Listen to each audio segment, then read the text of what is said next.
Əziz məhəbbət, gəlin mənimlə bərabər bir yerdə biz Yəhyanın 8-dən oxuyaq.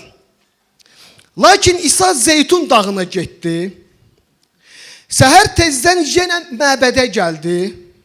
Bütün xalq onun yanına toplaşdı. O da oturub onlara təlim öyrətməyə başladı. İlahiyyatçılar və fəriseylər zina üstündə tutulmuş bir qadını oraya gətirdilər.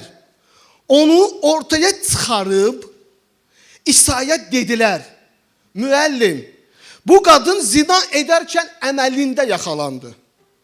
Qanunda Musa bizə əmr edib ki, belələrini daşqalaq edək. Bəs sən nə deyirsən? Bunu İsa'nı sınamaq üçün deyirdilər.